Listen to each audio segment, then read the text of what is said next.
Each of us have a reservoir or a tank kind of a thing which is to be used for rainy days, which is when we are stressed. So whenever we are stressed, this tank of ours or this reserve of ours starts reducing. Now, due to this global pandemic, we are under this constant stress, which makes us more prone. And then when we experience trauma, it gets more harder. So with stress and trauma involved, one of an impact is experiencing is survivor's guilt. Now, what is survivor's guilt? It is a mental state where the person has gone through trauma or say a traumatic event and they feel guilty for having survived that trauma or others didn't survive. Or they may feel guilty if others experience a significant loss and they got through. So the thoughts in those moments, in those experiences that you may have are like, why wasn't it me? Why didn't I die? Or it could be like, why couldn't I prevent this from happening?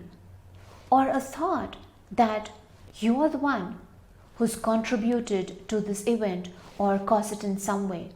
So these may be the thoughts that might be running in your head.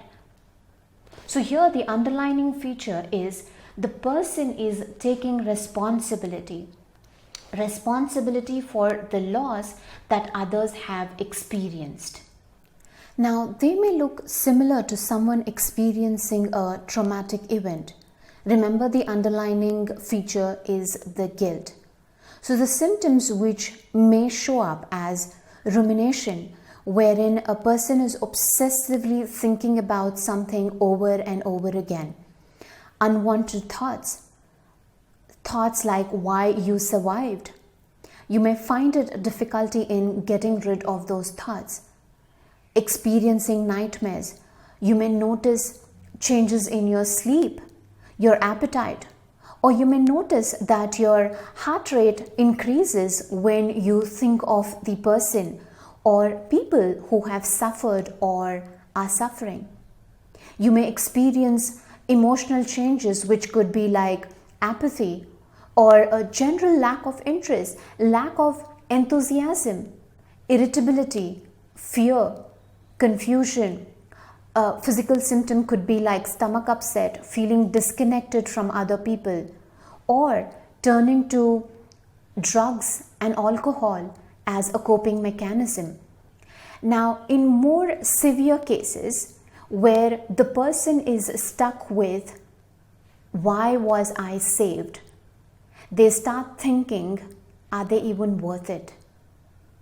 And sometimes such people can feel hopeless, along with some depression, anxiety, or suicidal thinking. Now, these symptoms may be one, many, or all a person may be experiencing. But if you're getting to this level, or if you observe this with your loved ones, kindly reach out for help and some professional help. Now, due to the release of these stress hormones, your body needs to move to process this. So making sure that your body gets enough sleep and you move around enough. 2, eating regularly and a well-balanced diet. As you experience loss or reduced appetite, so making sure there's regular small meals to keep your energy going. And of course, making sure your omega-3s and vitamin Ds are sufficient enough. 3, making sure that you're keeping yourself hydrated, drinking enough water and having enough juices. 4th, staying connected with somebody that you trust. Make sure that you are in touch regularly, because social connection is quite healing to the brain, especially when one is experiencing trauma. Now, we do understand the pandemic and the lockdown. Let's make use of the technology. Do some audio or video calls to be in touch regularly, right? Now, the last one, which I feel it's quite important thing, is allow, accept any or all the emotions that is coming up for you. Do not suppress them. Do not try to park them away.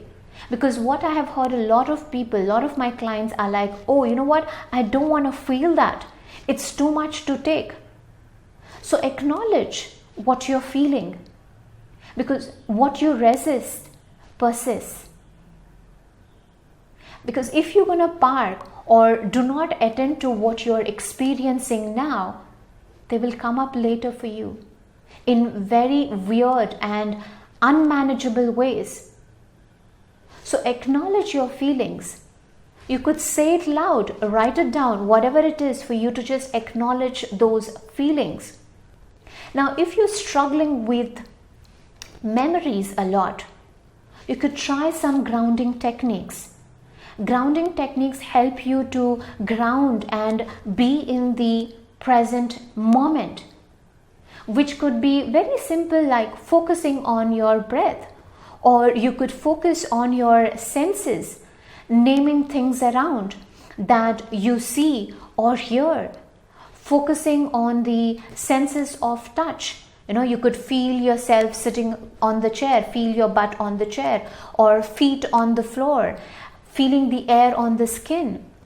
Do these things which are soothing and relaxing for yourself. Now, these will help you calm your nervous system.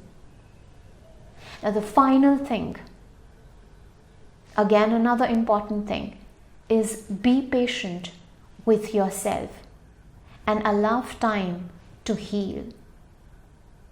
Because you have been a great warrior.